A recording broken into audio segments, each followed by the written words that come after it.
Good morning, AKAPADers. A little bit of a story, a little bit of a quick anecdote for this. I recently bought this with all the Superman 25 hype. I instantly went to this book for one reason. Because, I thought there was a scene that they illustrated in this book, and I saw it on YouTube. I thought this scene was in the movie. So I ordered the book and I started rewatching Superman Returns. And keep in mind, I haven't really been through this book since the movie came out. I would only look at this at the Barnes & Noble in Deptford, New Jersey. And I would flip through. I would go there time and time again until they sold all their editions and never restocked. And then, years went by. And I never really thought about it. But I want to show you guys what I'm referring to. And it's right here. Krypton. I thought this was in the movie. And I went through, all the internets to make sure I'm not effing going crazy. Let me see. The Richard Donner Kryptonian spaceship traveling into all the debris of Krypton. Right? And I'm saying to myself, holy crap, this is in the movie. So I went through everything I could on the internet to see if there was alternate versions or cuts, or maybe there was an experience with me around this time with Chasing Amy. I saw this I think it became the Criterion cut for Chasing Amy, but I saw a version of Chasing Amy at Rutgers University that had additional and extended scenes that I haven't been able to see on home video. So I'm thinking maybe it's something similar to that. But see, we have Superman here in his little Brandon Routh in his little pajama suit. And he grows, see, in the Fortress of Solitude, he grows the spaceship. And here, right? They shot the freaking thing. And I'm just saying to myself, this is in the movie. This is, he returns from going to Krypton because he believes that Krypton could still be there. He got tricked. The wild thing, AKAPADers, I mean, look at some of this stuff. It's the Donner Kryptonian crystal technology, and I'm saying Donner's just because we're marking the movie. It's one of the most unique visuals we've ever seen in American film. And even to today, Superman 2025 just emulates the hell out of this. So the scene's not in the movie, AKAPADers. But if you go to YouTube, people have uploaded I believe it was a deleted scene or a somewhat finished scene from a DVD release. Here's the other wild thing. You might be like, well, who tricked them to go to Krypton? Well, Lex Luthor tricks him.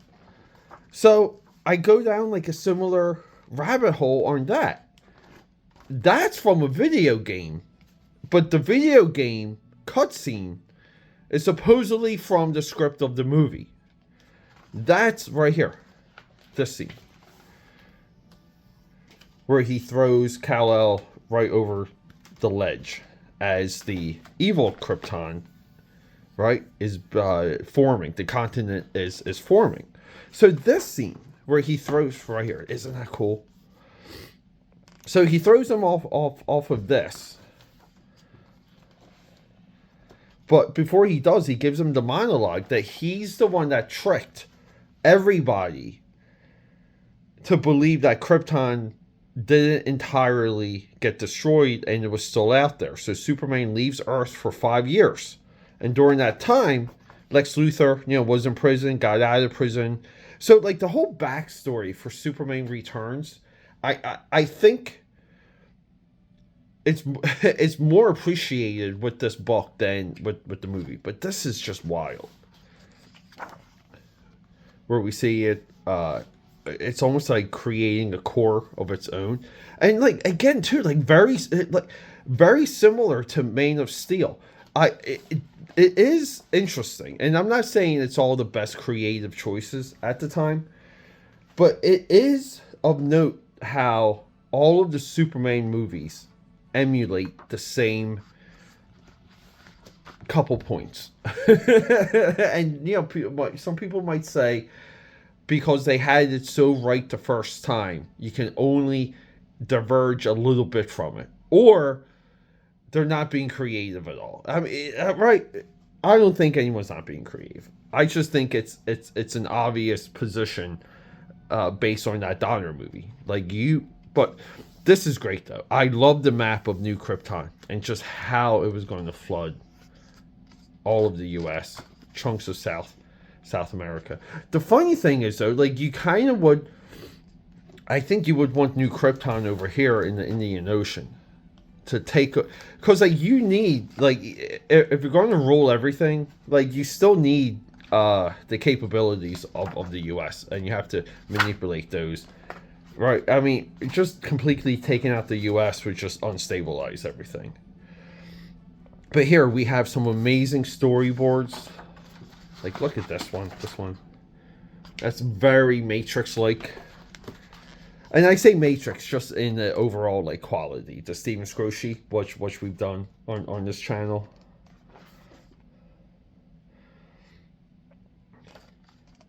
See, like I love details like this. The paintings of the dogs, and the dogs eat one another, or the one dog cannibalizes the other. Like this is Rex's. Look, this is Rex's railroad system. Right, and I don't know, like, do they get into it? I kind of forget. Do they explain this in the movie? Like, why he recreates everything in this train set here. Like, very Beetlejuice.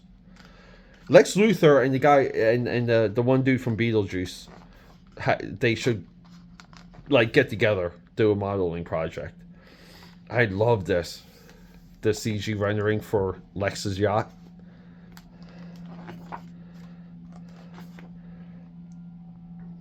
This movie, in my view, is very deliberate.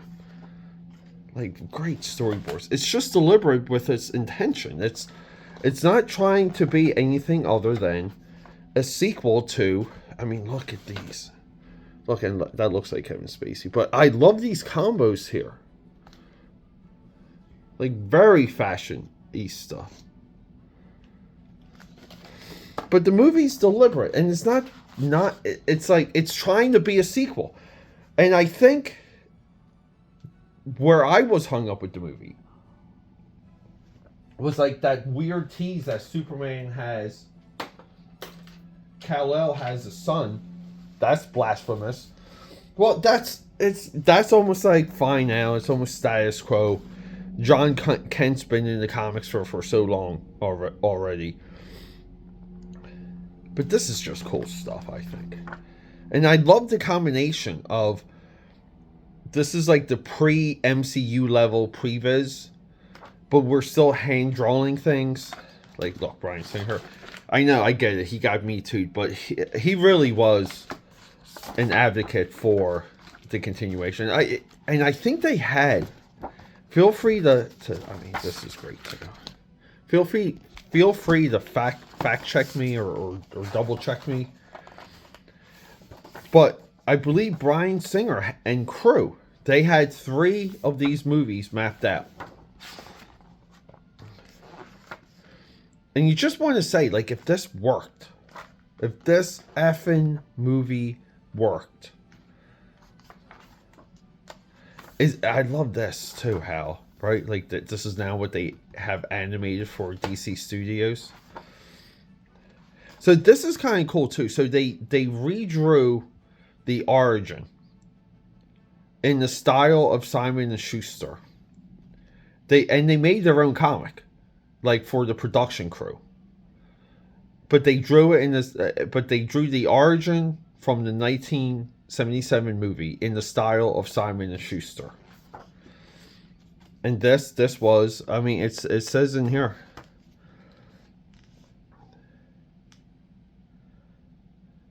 Yeah. Well, anyway. But look at the Daily Planet. Monolithic. They did a great job with displacing the time of this movie. Like where, like, is it modern? Is it retro? Is it kind of in the future? As good of a job that they did with Tim Burton's Batman. I always like the texture. Look, the texture's all Superman shields. I do feel like Superman's his gear needs to have somewhat of an alien element, even if it's just on camera. But look, check out the detail here for like the boots. That's a pushback I have against the James Gunn Superman. Nice design here for the space shuttle. And again, too, Superman. He will always first appear saving some type of aerial crash. This goes all the way back to the John Byrne Man of Steel. In every iteration, when we first see him, when we first experience him, when the world is first introduced to Superman, he will save something from falling. But these storyboards have to be some of the best we've seen on this channel. Again, like clear intent to expand the Donner lore, the attitude of the Donner movies, the scope.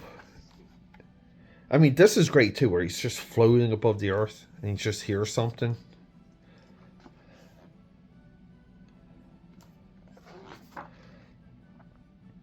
This is a cheap look, aka Patters. I recommend anyone buy. And again, too, this is the crossover production. Everything is, we're still using pen and paper. We're not everything is CG when it comes to films pre-production. Well, here's young Clark jumping from the silo. Again, too, like experiencing a young Clark in Kansas, discovering his powers. Like all of this stuff here. Like this became Smallville. This became Superman for all seasons. I always hated the layout of the farm. Always hated it. I don't know why. I just think it's too tight, too close. Needs to be a little bit more sprawling. So this is awesome too. Like Ma Kent saved all the newspapers. Great scene in the movie when he's going through the newspapers and he uses his X-ray vision. Metropolis. Again, like this is what we would expect, but at the same time, I'd like see. Look, this is daytime, nighttime, like same buildings. But I like the idea of seeing like how they figure everything out, like the things we have to know to go into production. Right, nothing's left for chance. This is look at this 3-point perspective here. Right, like nothing's left to chance. Here's a whole layout of Metropolis. How many bridges? Like all kinds of cool stuff. You know, like the very heavy Art Deco. I try not to use many architecture terms because it's tough.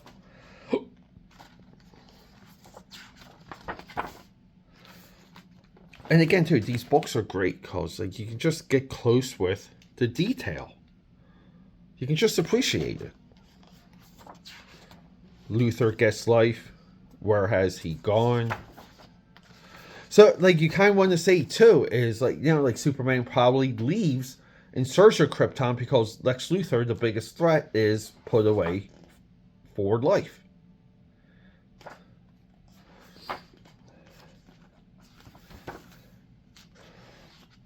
See, I kind of wish. I always say this. Like, I always wish they would get a little bit more into detail. We saw it here with some of the Lex Luthor stuff. A little bit more detail into the costume choices and why.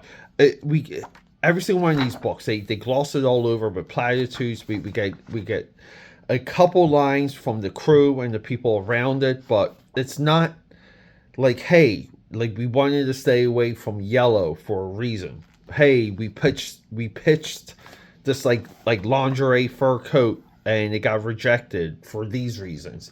Like, that's kind of the stuff I want to know.